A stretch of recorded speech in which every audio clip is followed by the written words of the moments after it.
Hello, Deadlings. Welcome back to Exploring the Entity, where killers, survivors, and secrets collide. I'm your co host, Mark. And Ducati. On today's episode, we dive deep into some facts about Jeff, Adam, Kate, Jane, Ash, and Yui. Today we'll be starting off with Kate Denson. She was released June 12th of 2018 in the chapter Curtain Call. She's an American female with the role of Hopeful Songbird. One of Kate Denson's earliest memories was standing in front of her family, singing a song that she'd learned that morning at school, and watching smiles spread across their faces. Seeing as how something as simple as a song could make people so happy was the moment when she knew what she wanted to do with her life. She practiced, learned the guitar as soon as she was big enough to reach over it, and was performing in front of crowds by the time she was 8 years old. Her mother did everything she could to fulfill Kate's dreams, taking her all over their home state of Pennsylvania, then across the South and even to Nashville itself. Kate won folk music competitions and talent shows whenever she participated. But for her to win, others had to lose, and that wasn't in her nature. She only wanted an outlet, a way to touch people's lives, to make them forget the worries of the world and just enjoy themselves, if only for a while. With age came a newfound freedom. She bought a battered old Chevy truck and was able to travel around by herself, meeting fans and making new friends wherever she stopped. Hers wasn't a story of rock excess, though. Just the road, her guitar, and maybe a good bourbon to end the day. From sun-baked festivals to dark and cozy bars, people flocked to her voice and her self-penned songs of friendship, family, love, and home. These sentiments weren't lip service.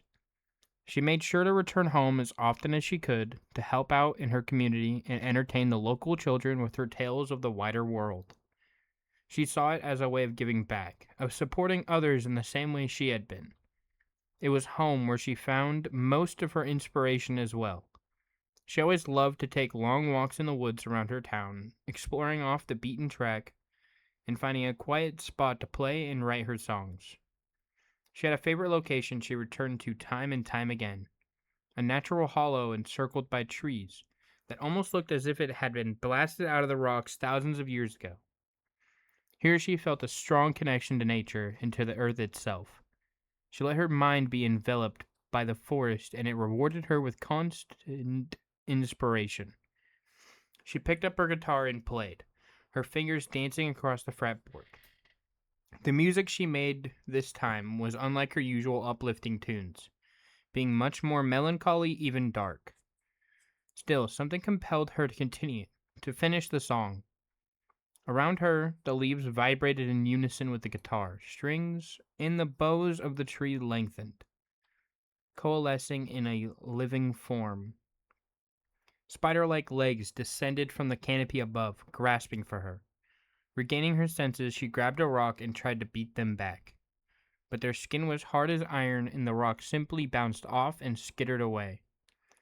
The legs coiled like tendrils around her limbs and lifted her towards the darkness overhead. Fog rolled across the clearing, obscuring both Kate and the creature of nightmares that drew her up towards itself. When the fog cleared, there was no sign of any struggle or of life. Just an acoustic guitar, a scratch plate engraved with flowers, as well as the initials KD inlaid in mother of pearl. Moving on to her perks, we have boil over. While carried by the killer, whenever the killer falls from at least 1.2 meters, you gain 33% of your current wiggle progress. Your wiggle is 80% stronger, and within 16 meters, the killer cannot see hook auras. Dance with me. Whenever you fast exit a locker, medium vault, or fast vault, you leave no scratch marks for 5 seconds with a cooldown of 15 seconds. Windows of Opportunity. Within 32 meters of you, you see the auras of pallets, auras of breakable walls, and the auras of windows. Next up, we're going over to Adam Francis, released on September 18, 2018, in Chapter 9, Shattered Bloodline. He's a Jamaican male and a resourceful teacher. Adam was born in Rolling Town in Kingston, Jamaica. His father died in a car accident when he was 2, and his uncle took him in. His uncle was a strict but fair man who raised him to value education. At Kingston College, Adam discovered his father's published works, which triggered his passion for literature. His campus, however, was known for its focus on athletes. As a shy teenager with his nose stuck in books, he was the perfect prey for bullies. What he lacked in sports, he made up in grit. He learned to defend himself in the thick of it. It's during his years in college that he started to imagine his life elsewhere. While his close friends orbited the music industry, he followed a surer path. His grades granted him admission to higher education, and there was a demand for teachers abroad. After graduating university, he taught extra classes to afford applying fees overseas. He had a steady diet of long commutes, grading piles, nightly lesson plans, and early classes. After a year, he managed to apply for a position abroad. His first plane ride took him to southern Japan for a new start. His life in Kagoshima was hectic. There was little time to do everything he took for granted back home. His Japanese was elementary at best, which slowed him down. Buying groceries took hours, long commutes had to be planned, and lesson plans relied on Japanese notions, which he had to learn. But after a few months, he found his rhythm. He reflected on it one morning while riding the train to work. He no longer had to study the kanji characters filling the map. He knew his way. His language skills had improved, he felt connected to his students, and he treated himself to luxurious restaurants on weekends. He even had his first vacation planned. Within seconds, Adam's world was brought down to a slow motion. Rails hissed, bags came pouring down, and the floor trembled before the hit. Adam crashed forward as the train flipped upside down. He landed on a window pane as an unhinged door came flying at a passenger. He rolled over so that the door would hit him instead of the girl. He shut his eyes as he braced for impact, but nothing happened.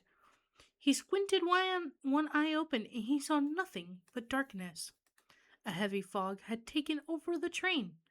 Ice seemed to flow through his body, reaching his lips first, then the tip of his fingers before spreading to his legs. Lured by the warm hum of the dark whisper, he closed his eyes, drifting.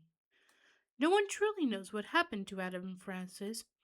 The school teachers imagined the worst when they watched the train derailment on the news and saw he was missing. Their fears seemed to be confirmed when Adam's bag was recovered from the crash site, but his body was never found. To his day, his uncle believed that Adam took off after the train crash, alive still, somewhere out there. First up, his perk, autodidact. You start the trial with 0 tokens up to 5, and your good basic healing skill checks give 15% less progress. While healing another survivor without a medkit, whenever you hit a basic skill check, you earn 1 token. Whenever you hit a basic skill check for each token, you gain 15% more progress. You cannot get great basic skill checks. Next up, Deliverance. Once per trial, when you safely unhook another survivor, you can unhook yourself. When you unhook yourself this way, you gain Broken for 60 seconds. Diversion. After hiding for 20 seconds within the killer's tear radius while crouched in idle, use M5 to throw a pebble 20 meters away. The killer is alerted. The pebble leaves scratch marks. Next up, we have Jeff Johansson. He was released December 11th of 2018 in the chapter Darkness Among Us. He's a Canadian of Norwegian descent, and he is a male, with the role of quiet artist. Jeff Johansson was born and raised in Ormond, Alberta. He grew up as a quiet, only child with an aversion for large crowds. During high school, his anxious nature was mislabeled as shyness, which he covered up with a tough, stoic persona that intimidated bullies and teachers alike. At home, He discovered an interest for heavy metal and started a vinyl collection. The evocation and symbolism on the covers inspired him to make some art of his own, which helped him cope with his parents' constant fighting. To escape his parents' increasingly recurrent blow-ups, Jeff started working at a video store. Few customers passed by, so he had a lot of free time to draw. A late-night regular noticed his sketches and asked him to do some artwork for his gang at the abandoned lodge up Mount Ormond. Jeff accepted the challenge and painted a large mural depicting the Legion in runny, bloody letters. He was given a $50 bill and a 12-pack for his hard work. It was his first paid commission, a milestone to be proud of. After his parents' divorce, Jeff was forced to move with his mother to Winkler, Manitoba, which was miles away from his hometown and his dad. In Winkler, Jeff was more isolated than ever, except for art and music. His solace came shortly after graduating high school, when he started working at a local bar with live music performances. He found a roadie gig shortly after, leaving Winkler behind. A few years later, Jeff got injured after getting involved in a fight during a concert. He was told he could lose part of his eyesight, so his doctor asked him to stay in town in order to monitor him. It was a difficult time during which Jeff reassessed his life choices. He went back to school, art school. His eyesight slowly returned, but he had to be careful. He took a few courses experimenting with a wide range of mediums, ultimately choosing oil painting and digital art, the latter of which offered paid internships. He took up a desk job and found his calling in designing labels for microbreweries. He led a quiet, simple life. He brewed beer, took in a rescued dog, designed tattoos, and freelanced album covers for bands he liked. All until one morning when he got a phone call from Ormond saying that his father had passed, leaving a few things to sort out. Jeff drove all the way back to Ormond. He felt a pang of nostalgia when he reached his late father's house. Inside, there was an old guitar case sitting against a wall. It held a black, vintage model with a sticky note that said, "For my boy." He stayed in town longer than he planned to, reminiscing about his childhood. Driving by his former high school, he remembered the mural he painted up Mount Ormond. He bought a 12-pack and headed to the lodge. After weeks of not hearing back from Jeff, his colleagues assumed that grief had gotten the better of him. His neighbor got tired of sitting his dog, which became more and more agitated as days went by. The dog became a stray again, erring while seeking the familiar trail of Jeff's malty scent. Moving on to his perks. Aftercare. You and up to 3 survivors see each other's auras whenever you unhook them, or they unhook you. You finish healing them, or they finish healing you, and this effect lasts until you are hooked. Breakdown. Whenever you are unhooked, the hook breaks. Then it is repaired after 180 seconds. You see the killer's aura for 6 seconds. Distortion. When the trial starts, and after being chased for 15 seconds, you earn 1 token up to 2. While not downed, whenever the killer attempts to see your aura, spend 1 token. Then, for the next 12 seconds, the killer cannot see your aura, and you leave no scratch marks. Next up, we have Jane Romero, released on March 19, 2019, in Chapter 11, Demise of the Faithful. Her origin is Latin American female, influential celebrity. Jane Romero was the daughter of famous actress Loretta Lawrence, of whom she had no memory. Her parents had separated when she was still a baby, mainly since her mother was often away filming. Jane was raised by her father, a struggling visual artist. She grew up torn between resenting her mother's absence from her life and admiring her presence on screen. As a teenager, Jane secretly wished to emulate her mother's talent. She would direct and perform in plays, audition for TV commercials, and help her father at his studio. During her senior year, she entered a national oratory contest and won first place.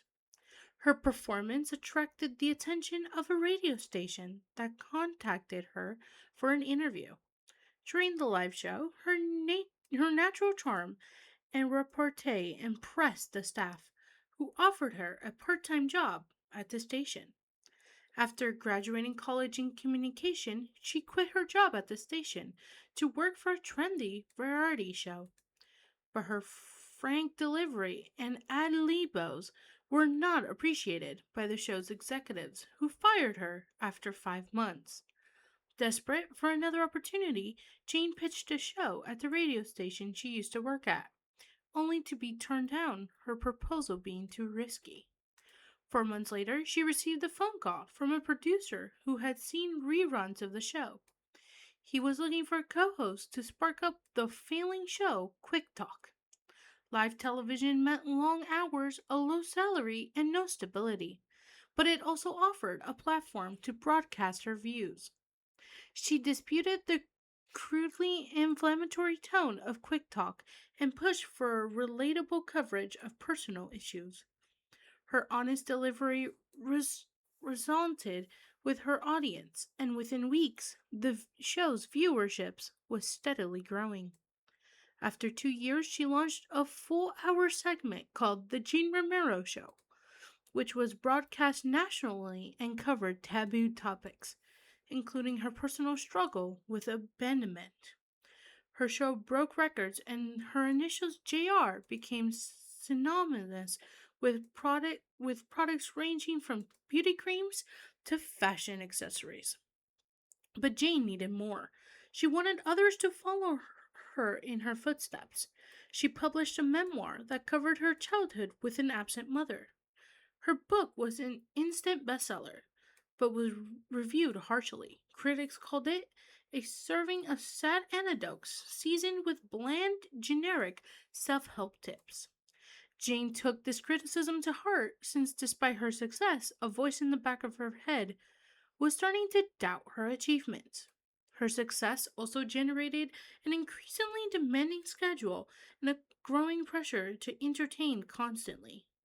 During a particularly tense week, she canned an episode and instead launched a 2 hour long special on divorce. Her stress peaked, and when she learned that her mother had agreed to star in her show, Jane put on a brave face and began the show. Most of it went without a hitch, but her mother walked on set. Smiling warmly at the audience, Jane's stomach lurched unpleasantly.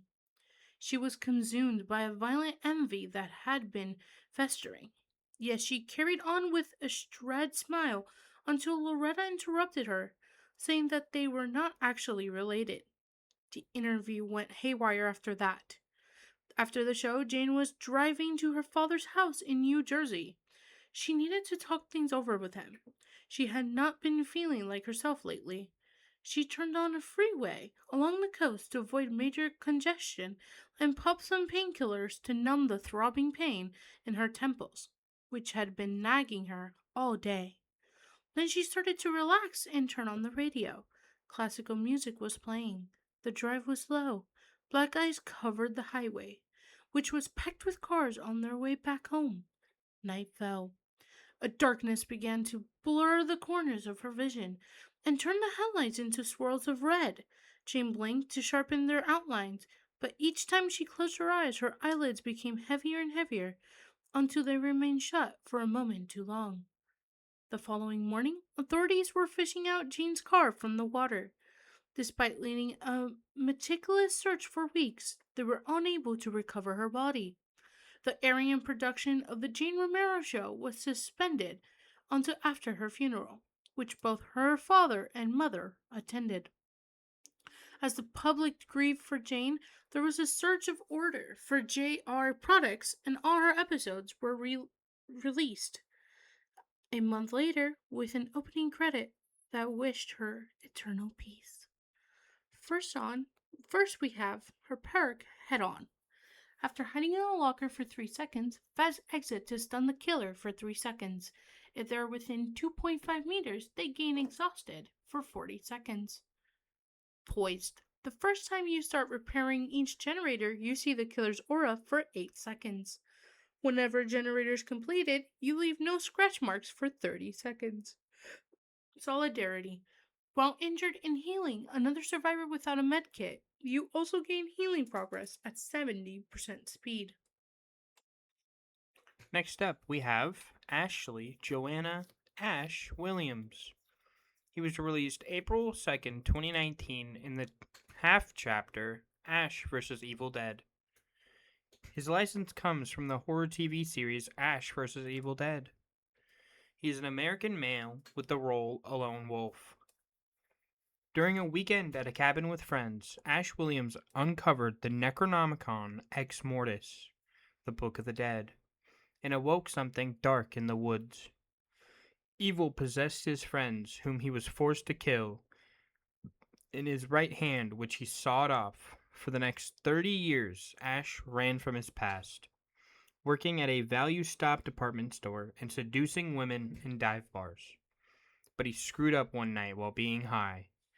When he read for the Necronomicon to impress a woman, Evil found him once more, wrecking the life of those around him. But his co-workers, Pablo, who was raised by a shaman, and Kelly, who was orphaned by the Deadites, helped him put up a fight. While battling Evil, Ash was reunited with his long-lost daughter, Brandy, who encouraged him to embrace his role as savior of humanity. After a terrible fight with a fully formed demon, Ash, drawing his last breath, was taken by the Knights of Sumeria and transported into the future. Ash wakened to a voice, his head throbbing. Since defeating a gang of Deadites a week ago, he had been in a perpetual state of hangover. He heard the voice once more, a woman singing, sensual and inviting. Stepping into the corridor in his boxers, he strode towards the voice, which led to the public locker room. As Ash pushed open the door, the singing stopped. There was a rustling of curtains. He called out, entering the changing room. His voice reverberated on the moldy tile walls. He pressed on, reaching a shower that was still dripping wet. Cold, humid fingers ran down his bare back. He turned around. A woman stood naked, her skin glistening in the morning light that steamed in from the high windows. Ash recognized her instantly. Linda Emery, one of his former high school flings. They had gotten back together years later while saving their hometown from evil. He had endured their relationship soon afterwards, preferring to indulge freely in his newfound popularity. Linda winked at Ash, who closed the distance between them. He caressed her cheek wistfully. What was she doing here? Did she know anything about the whereabouts of his daughter? And Pablo and Kelly? A sharp blade dug into his hand, making him jump back. Linda slid a finger across the edge of her blade, collecting Ash's blood on her fingertips. She smiled, and her skin shriveled, her hair faded, her shoulders stopped, and her curves sagged. Aging decades older in a matter of seconds, she attacked Ash, who poorly managed to block, being half naked. Every blow she delivered earned him a new wound. She slashed his bad knee and he fell to the floor. As she jumped on top of him, Ash shrieked in disgust, knocking the knife out of her grasp. Her varicose hands wrapped around his neck, strangling him. Gasping, he outstretched his arm, hand landing on a soap dispenser. He spurted out some liquid on his fingers and poked her in the eyes. The elderly woman winced, weakening her hold, and Ash elbowed her in the face, knocking her back. He rolled over and grabbed the knife on the floor. Just as he was about to plant it in her chest, he stopped. There was something else he wanted more. He pressed the blade against her throat. Let's make a deal, demon. In exchange for not killing you, you portal me back to my friends. The demon agreed. She began reciting the incantation, instructing Ash to repeat after her, which he failed to manage. When nothing happened, Ash threatened the demon, who argued back, blaming his poor pronunciation. Their combined exchange of Sumerian words triggered a hiss from the shower behind them. The wet tiled floor darkened, and the pipes burst. A whirlpool of dirty water, shower curtains, and used toilet paper swallowed the demon, while Ash held onto a locker door, which slowly slipped from his fingers. Ash landed flat on his chest in the realm of the empty. Sputtering grass, he got up, brushed off the dry clothes he had suddenly had on. Then he looked around and his grin fell. It was the kind of place that made two things obvious. One, there wasn't any bar for miles. And two, he was going to need his shotgun and chainsaw, both of which he lacked. As he started to walk towards a glinting light ahead, a scream rippled through the trees. Groovy. Now for his perks. Buckle up. While healing a downed survivor, you both see the killer's aura. Whenever you finish healing a downed survivor or fully recover, the survivor gains 50% haste for 3, 4, and 5 seconds, and the survivor leaves no scratch marks for 5 seconds. Flip-flop. While downed, whenever the killer picks you up, 50% of your recovery progress is added to your wiggle progress, up to 50%. Medal of Man. After taking 3 protection hits, while injured and until you go down, the next time you would be downed by the killer, take no damage instead. When you become healthy while you are at least 16 meters from the killer, they see your aura. When the trial starts, you are more likely to be the obsession. Lastly, we have Yui Kimura. Released in December 8, 2019 in Chapter 14, Cursed Legacy. A Japanese female with the role of hardened street acer. Despite her traditional upbringing, Yuri Kimura raced scooters in her hometown of Hida, where she earned the reputation of being able to do the impossible with very little. Her father did his best to steer her away from what he believed to be masculine pursuits, but her grandmother secretly shared her grandfather's engineer manuals and notes on car and motorcycle engines. Yui read her grandfather's manuals and learned fast. She was able to not only maintain her scooter, but she modified the engine so that she could compete with older boys on motor crosses. With her grandfather's good luck Hachimi Maki wrapped around her arm, she raced local boys, who, unable to keep up with her, worked together to orchestrate her defeat. No luck for them. Yui outmaneuvered them at every turn and became a sensation to all her friends. When it came time to apply for school, Yui gathered her courage and confessed her ambition to race motorcycles to her father. An altercation ensued, and when Yui refused to apply for a proper education, her father felt a great shame and told her she was no longer welcome in their home. With a heavy heart, Yui left for Nagoya with the blessing and savings of her grandmother. Yagoya was not what Yui expected. She could only find low-grade clerical work or minor jobs as a hostess. With the last of the money her grandmother gave her, she purchased a racing bike and entered illegal street races, where she won more money than she had ever seen. Rumors of her courage and quick reflexes spread like wildfire. Soon she had an unofficial rigatoni of women motorcyclists wearing Yui's signature pink. Along with a gang following her, Yui realized she had a stalker following her in the shadows. When Yui realized her lucky handkerchief had been stolen from her apartment, she took her concerns to the police, who laughed and dismissed her, saying her stalker was probably a nice guy and that she would probably marry him in the near future. One evening, Yui returned home to find the stalker in her apartment going through her things. He hadn't seen her, and she wasn't sure what she should do. But the sight of him going through her clothes was too much to bear. She yelled for him to leave. The stalker turned to her with a knife. He lunged at her. She evaded his attack, and he hit the wall and dropped his knife. Without hesitation, Yui tackled him. They rolled over the ground, exchanging desperate blows. Yui took more blows than she had ever experienced racing scooters in Shirakawa. With a surge of adrenaline, she managed to overpower her stalker, snatching the knife from the floor and holding the razor-sharp blade to his neck. When the police reached her apartment, they took him away and rushed Yui to the hospital for trauma. X-rays revealed she had broken her arm and foot in several places. It wasn't long before her gang showed up one by one, and together they helped her pay for her medical bills. Rehabilitation was difficult, but Yui never gave up, and with the support of her gang, she was ready for the races. Yui's first race after the attack, her gang presented her with a new pink hachamaki with their signatures and good luck messages written all over it. Yui vowed she would help other women with her winnings and influence.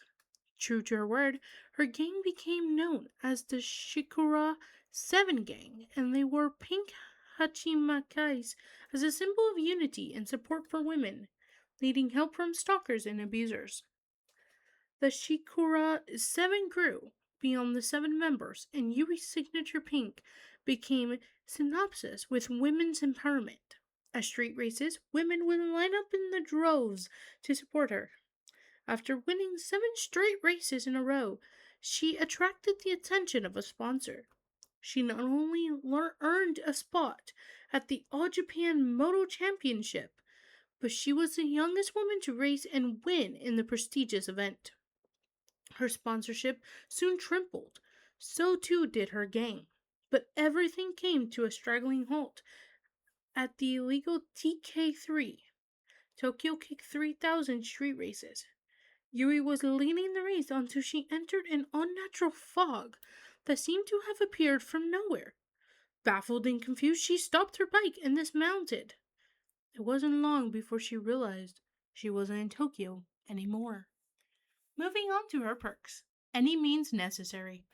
While next to a dropped pallet, use M5 for 3 seconds to reset it. You see the auras of dropped pallets. Next up, Breakout. Within 5 meters of a carried survivor, you gain 10% haste. The carried survivor wiggles 25% faster. Lastly, Lucky Break. While injured for up to 60 seconds, you leave no pools of blood, you leave no scratch marks. For each second spent healing another survivor, recharge the duration by 1 second. If you are curious about this information down the road, feel free to head over to our website to see all of this at any time from any mobile device or computer. Thank you for joining us here at Exploring the Entity. Remember to follow us on Spotify and Instagram at Exploring the Entity. Also, check us out on the visual side on YouTube at Exploring the Entity DVD. Until next time, Deadlings, keep your eyes on the shadows, listen for the claws, because the fog doesn't just surround you, it waits for you.